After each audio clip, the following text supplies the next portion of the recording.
Well, hello, Aquarius. Welcome to Pandora Astrology's monthly horoscope for July of 2022.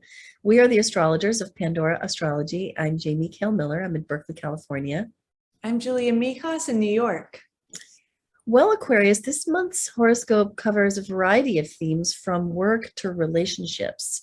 And if this horoscope brings up questions for you, you can get a more in-depth look in a mission orders reading if you want to focus on career, or in a lifelong love reading if you want to focus on relationships. And you'll find links for both of these in the YouTube description below.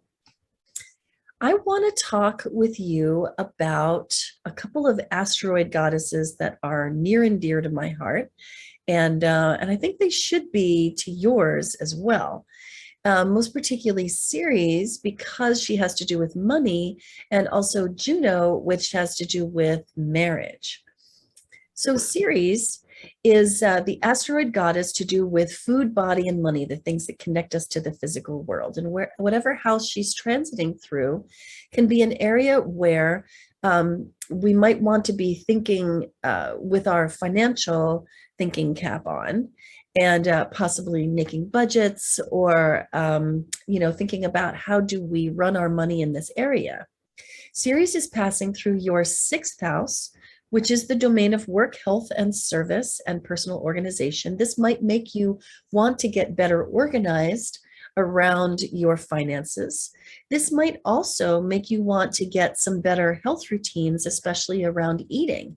Maybe cooking your food from fresh instead of eating processed foods quite as much as you do. So this is a really good transit for those things. But this transit is going to finish soon, as Ceres is going to move right up to the end of Cancer this month and move on into Leo. Now, before Ceres moves into Leo, she's going to connect up with the sun in what I like to call financial Epiphany day. And that's because when Ceres and the sun conjoin, it's at the time that Ceres is moving her fastest. She is moving in a forward motion, not retrograde, and she's going at speed, and the sun comes along and illuminates her themes. And so this is a really good time, the best time really in about a year and a half period, for you to redo your budget, reorganize your finances, and anything that you wanted to do while Ceres was here in your sixth house before she leaves the sixth house, such as, download that PDF about how to make your own home cooked meals in just 20 minutes, that sort of thing that you might have wanted to do. This is a really good time to do that.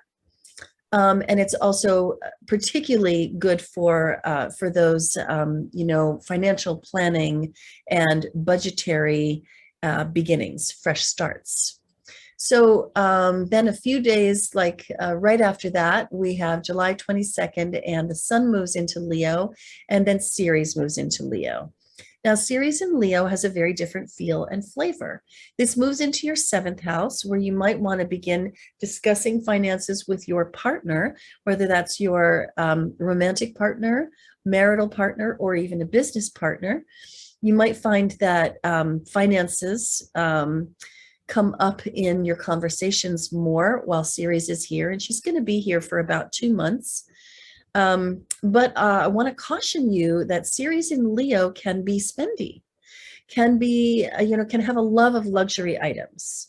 And so in these conversations that you may have with your partner, or just with yourself, or with the use of a partner to mirror you, such as your financial planner or your CPA, a partner who can help you think about your own finances. Definitely, it's good to bring into the conversation what things you might purchase now that are big ticket items, but are absolutely worth it. And it's good to have caution about this, because Ceres in Leo does have a tendency to be attracted to the thing in the room with the biggest price tag, and to sometimes make the mistake of thinking that just because it costs more means that there's actually more value there. So a little caution.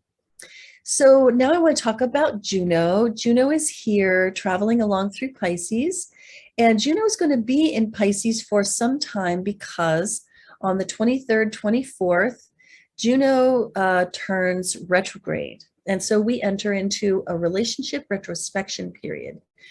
Now, Julie and I have made a video about this, which discusses in length what to do with this transit, how it feels, the sorts of things that you should be looking for, and generally how to handle this transit for the best results.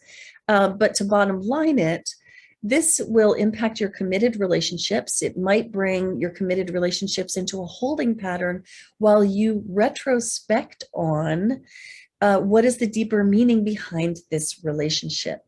Most particularly for you, because this Juno lands in your second house, you may be asking yourself, what is this committed relationship that I am in? And remember, that encompasses both personal and professional. So it might be a marriage, it might be a live-in relationship, it might be a co-parenting relationship, or it might be a professional relationship, or it might be your business as a consultancy.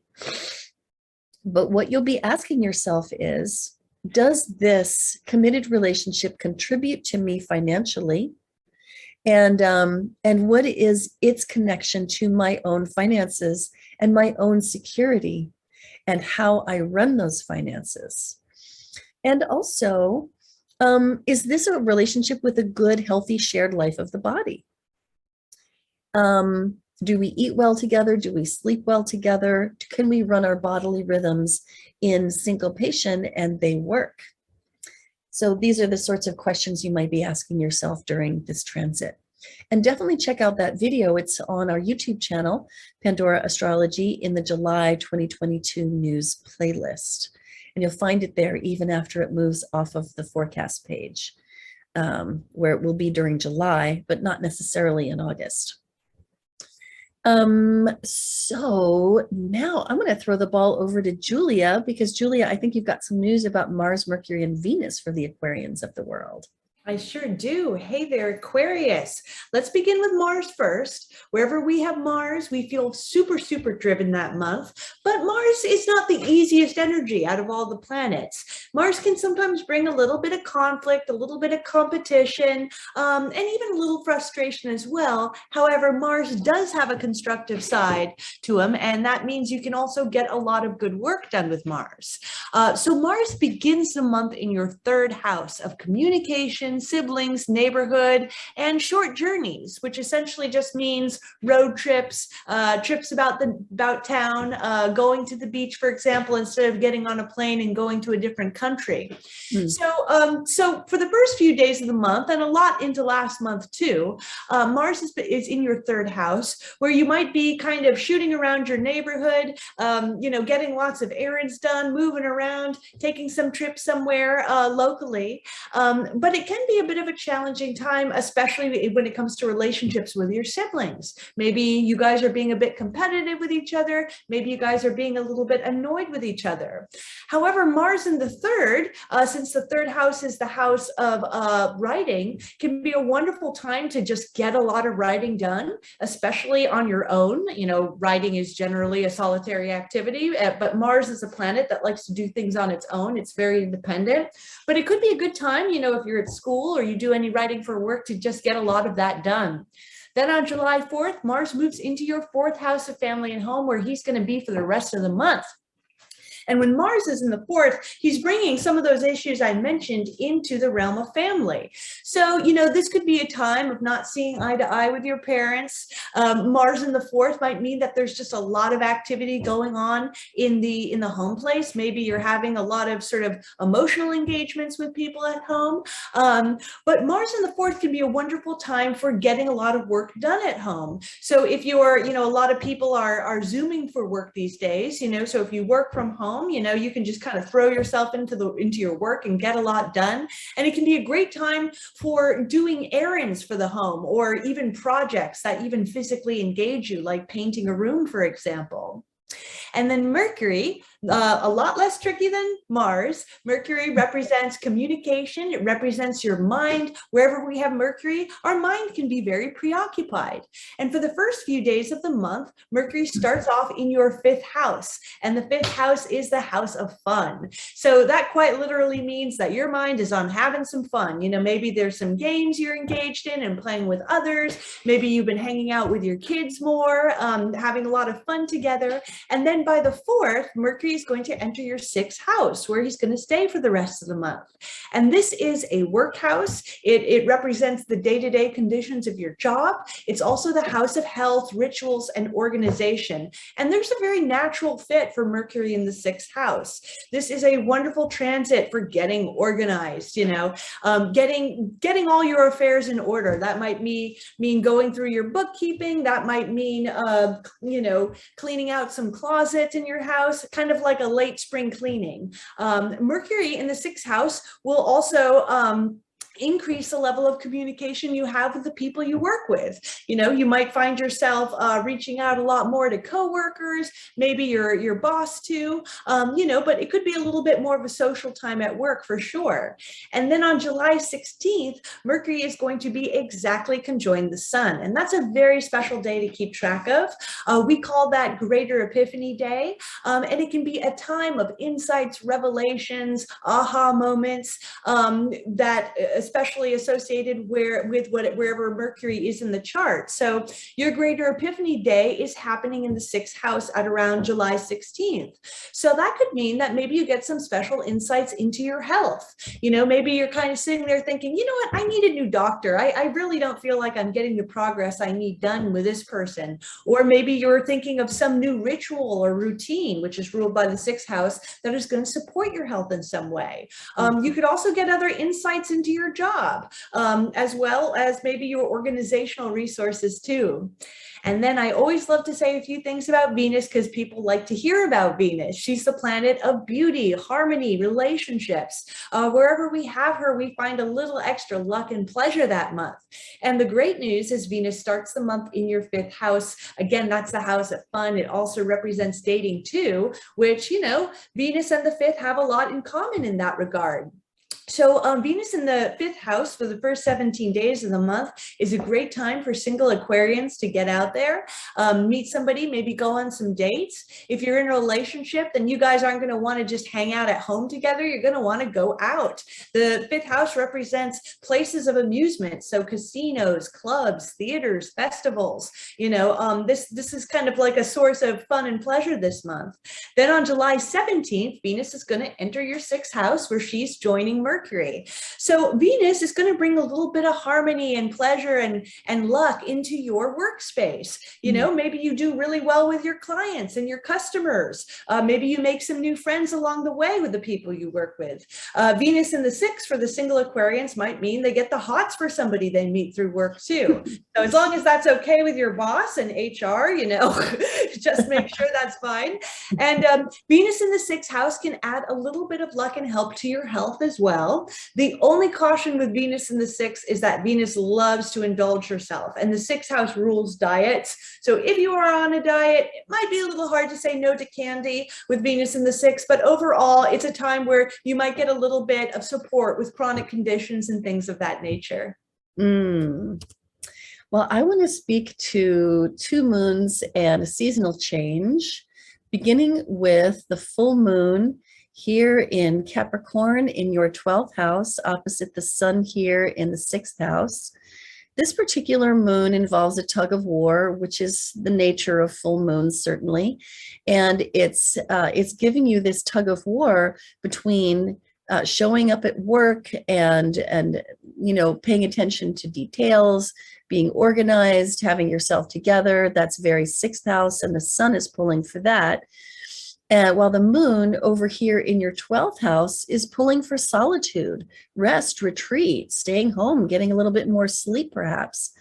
And so that duality is implicit in this moon. And then Chiron comes in at a square angle, squaring both the sun and the moon, and introducing some stress in the form of a potential healing crisis. So if you feel that you're kind of pulled in these two directions and you don't even know where to find your wholeness, this moon with its square to Chiron could trigger an imbalance that forces you to rebalance. Now, fortunately, this moon, we're calling it healing with lots of help because there is a lot of help in this moon. Juno sextiles the moon, Neptune does too, and Uranus trines it. So there's lots of wonderful harmonious help going on here. And so that does suggest that we can all come through that healing crisis with flying colors by utilizing the help that's provided. And if you want to find out more about that moon, you can find it in our July 2022 news playlist on our YouTube channel, Pandora Astrology. And during the month of July, it's posted on our forecast page as well. The next thing I want to tell you about is the seasonal change. The sun travels along through the end of Cancer, coming into Leo right here around July 22nd. And a seasonal change means the sun entering into a new sign. It'll spend usually about 30 days in each sign. And so wherever the sun goes, we want to bring the spotlight of our high quality attention. We want to pay attention in this arena because attention is like sunlight. It helps things to flourish, thrive, and grow wherever it is shed. And the sun is moving into your 7th house, which is the domain of partnership and relationship. It joins Mercury there around July 22nd and will travel through this house for about 30 days. So paying attention to your partner and to your partnership is a good idea during this transit because things can really thrive in your partnership while you do that. And then the moon joins the sun here as well. On July 28th, the new moon in Leo happens in your 7th house. A new moon is generally a time of rebirth. It's a time of planting seeds, of fresh beginnings. This particular moon landing in your 7th house means that you can plant fresh seeds of relationship, which might mean, creating a new dating profile and checking out a different site on which you might find people to date, for example, or it might mean introducing something new and creative into a relationship that you already have, whether that's a spousal relationship or a business partnership. But planting the seeds of something new in your relationship are really advantaged. It's a great thing to do during this transit. And that's mainly because of the help of and support of Jupiter over here, which trines this moon. This moon we're calling seeds of creativity can expand endlessly.